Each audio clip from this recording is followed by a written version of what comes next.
Thank you very much, everyone, for joining us. I'm saying us because I'm here with my LLG Leadership and Learning Group advisor, and also with Professor Sangwon, who recommended me to come and present to this conference. So thank you very much for being here. And yeah, I hope this one would raise a few questions, or at least raise an eyebrow for some of you. I said this would be leading beyond the classroom. You know, to lead in the classroom, you have to know as well how to lead beyond the classroom. And I'll start with a quote from a book of leadership. The force that may be the most important in shaping most leaders is learning. Learning from experience, from people, successes, failures, leaders, followers. Well, this was from a bestseller on leadership and learning written some 50 years ago. Now, these days, you may see this in the news, right? Launching a new rocket, a new team goes there to fly around the moon, and they say proudly, hey, we haven't done it in the last 50 years. By the way, some 50 years ago, Kodak launched the first digital camera. Yes, what you see on the screen there is the first digital camera built specifically. I mean, one of the uses was also for this type of cosmic or space efforts where they needed a certain type of camera. Now you look at it and you feel like, oh, come on, my phone does it, 10 times, 11 times, or 1,000 times better. But guess what? In the middle, I added the story of Apple. And just as I'm presenting this, and maybe as you were watching, we look at our devices, right? 50 years ago, and over the years, over the 5 decades, I think I can highlight there, or I can pinpoint to 2 or 3 or 4 devices that I'm still using, from there. So you can see there was growth, there was learning, and the question then comes, have we also grown in our ways of learning, in our ways of teaching, even in our ways of leading? I'm a student I'm pursuing a doctorate in leadership, so I'm trying to blend teaching, learning, and leadership. Now, when you think of leadership, any word comes to your mind, any concept comes to your mind, for example, power, or influence, or for example, guiding, or maybe vision. Some people will think even on domination or command. Others will just say, it's inspiration rather.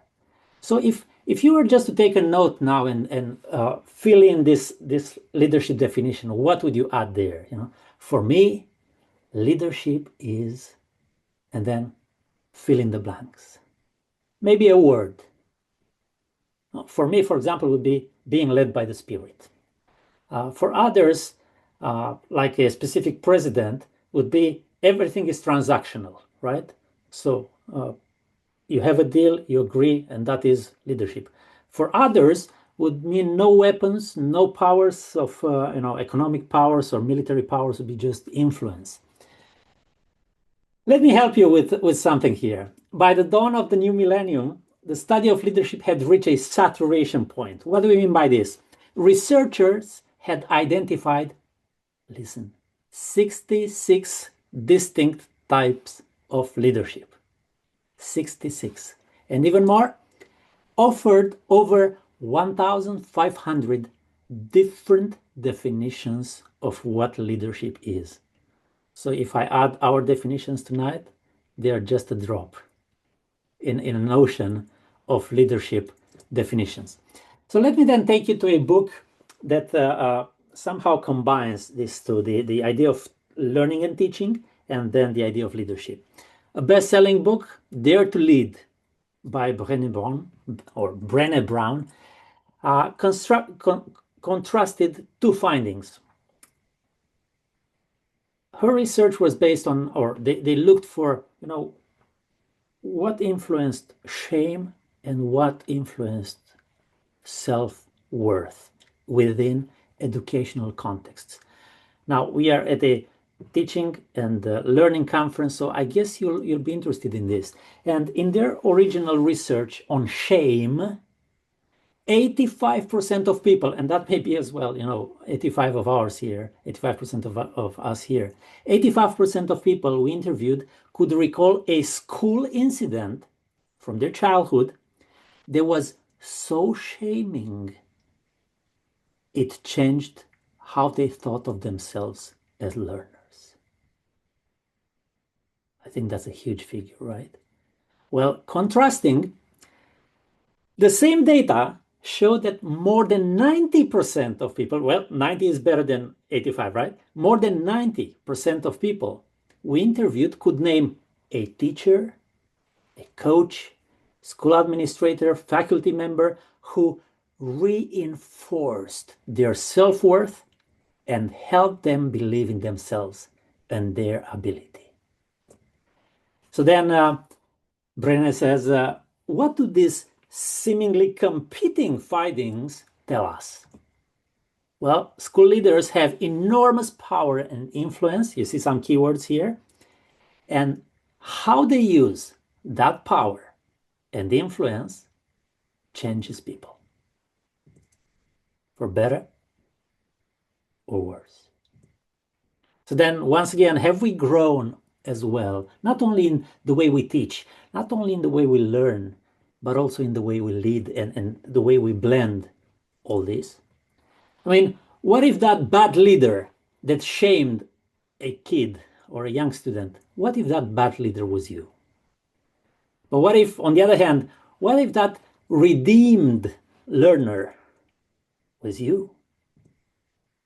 And I wonder what motivated those teachers, to change, to impact the life of a student. What values were there? Did they feel any type of or any kind of calling? Something like, hey, forget about the payslip, forget about the hours. I'm just feeling a calling to do this. And I wonder, were they playing in a different league?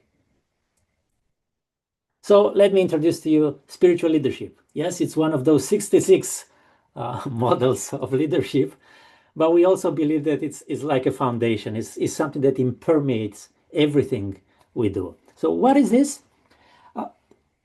Quickly, in one sentence, it focuses on three items. It focuses on values, thinking like leading from your values, and a sense of calling and membership to motivate followers. Now, for some of us may already sound very religious, right? You talk about values, but you talk about calling, you talk about membership. Well, it may have a lot to do with religious context or spirituality, but it also may have nothing to do, with a specific church or specific denomination.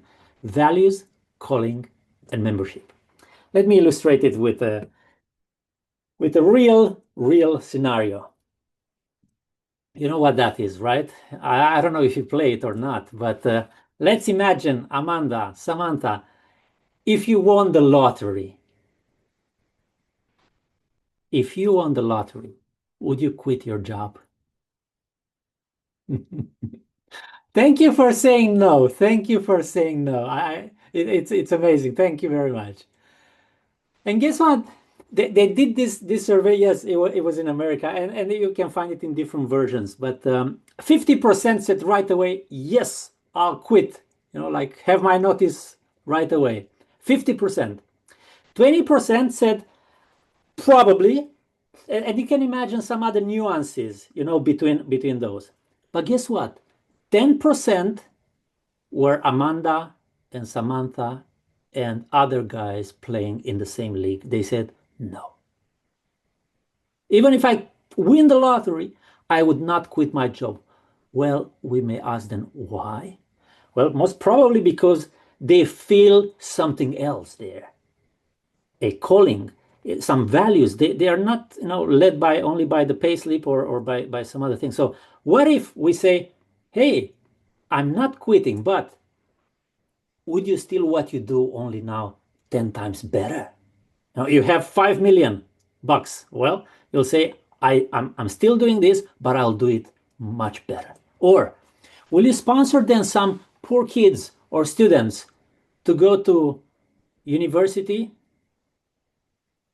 or would you build a new school?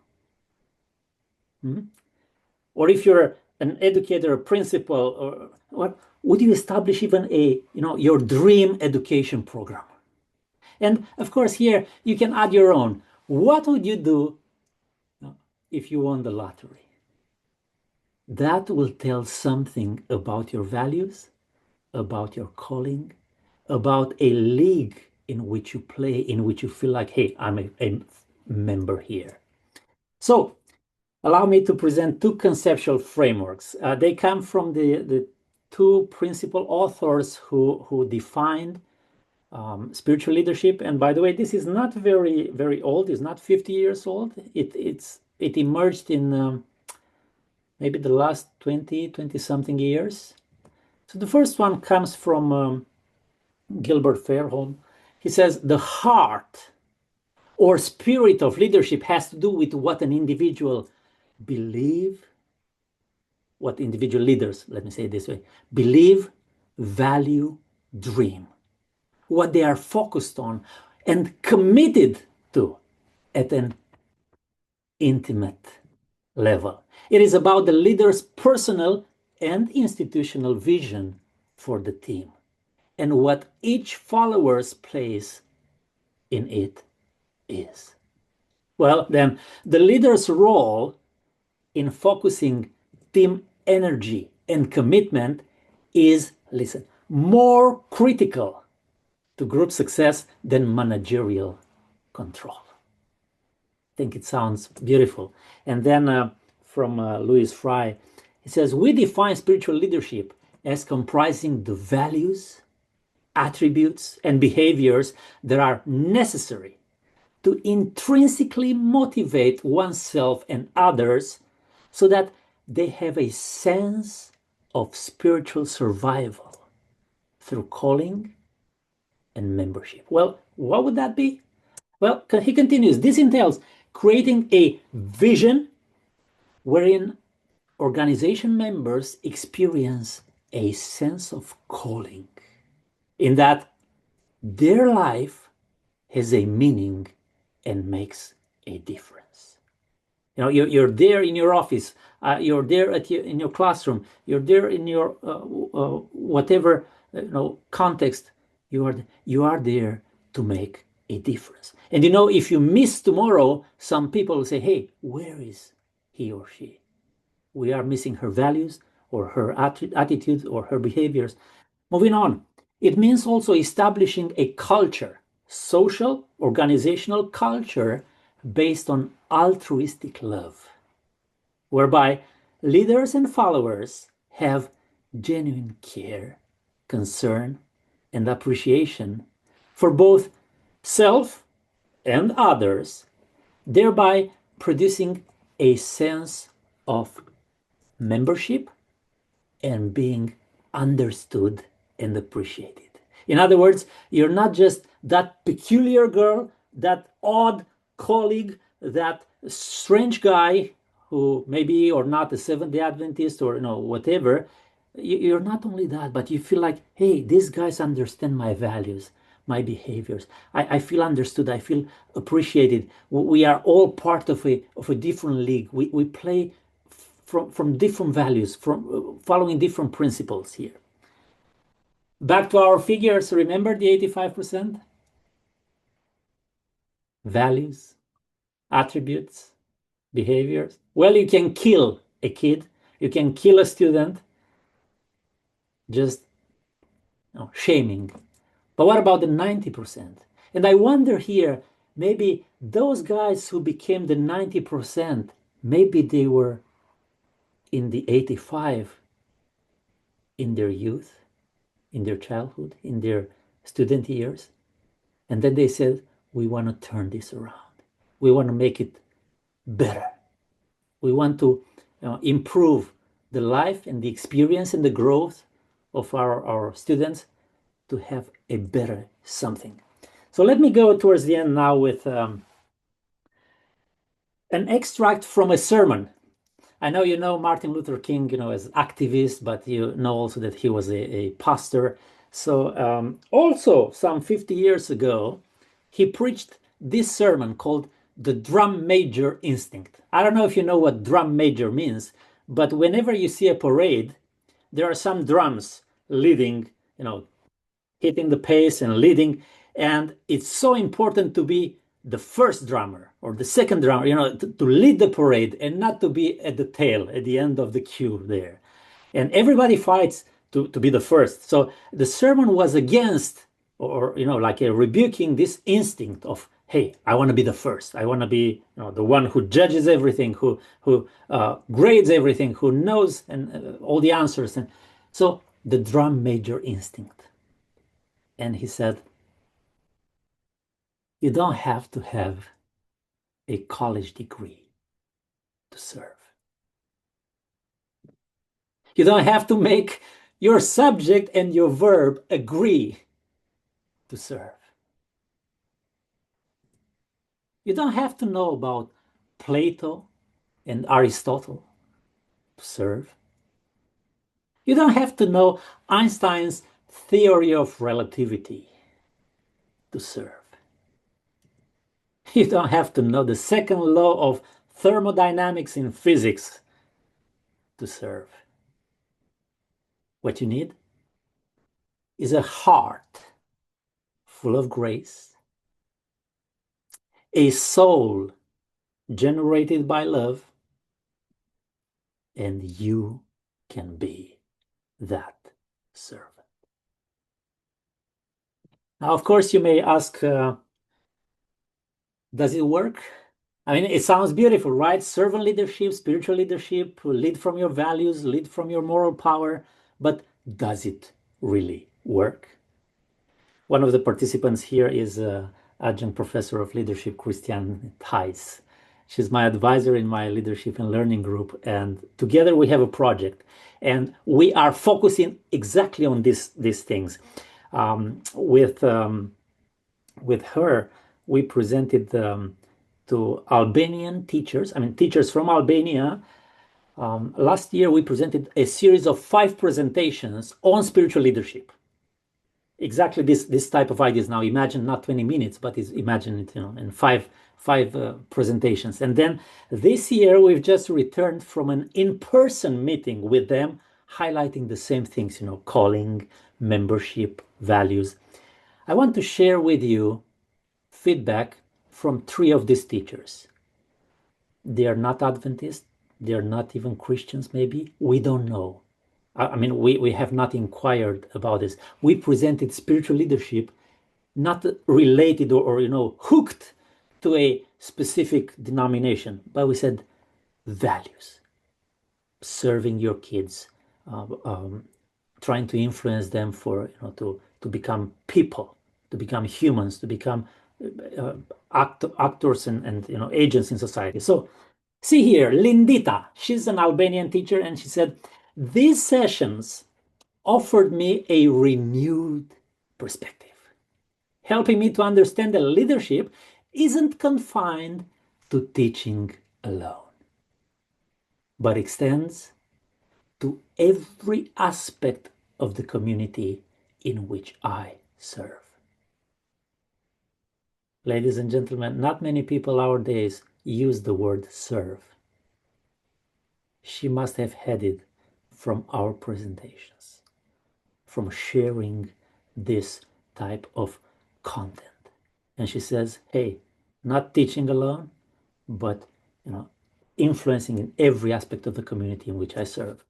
Adela, another teacher, she said, well, this series was a journey, that helped me deeply understand that leadership is not tied only to a position or authority, but to the impact we build every day with purpose and values. It has inspired me to see myself not just as a teacher who imparts knowledge, but as a leader who shapes human beings. Remember, you don't need to have your subject and your verb agree to. The last one is a teacher who who has taught for 26 years history. Remember? See, I've been a history teacher for 26 years, and this was the first time I heard servant leadership addressed in this way. It's not about power. Like, I get it. It's not about power or authority. It's about something greater, the heart and dedication towards others. This is the heart of it. I must put others first. And she continues, now it's the inside story. She says, I never thought of myself as a servant leader when I stayed after school for a child who just needed to vent. Or when I called a parent to talk about life instead of grades. I watched the keynote, by the way. I watched the keynote presentation. We are more than the scores. We are more than our grades, right? So she says here, hey, I called a parent to talk about life instead of grades. Truthfully, now, she's honest. I didn't always enjoy those late night parent conversations or the extra hours just to make sure, a child felt seen. And she says, I simply thought I was acting human. But now I understand. This is true leadership, servant leadership. Thank you. She realized that we articulated it so well that now, oh, that's the answer to my. She says, thank you for prompting this reflection on all my years of education, all the past, right, the 26 years, and on what I'll continue to do in the years ahead. So tell me, does it work? We believe so. That was the Leading Beyond the Classroom, how to serve through altruistic love and high ethical standards. Thank you.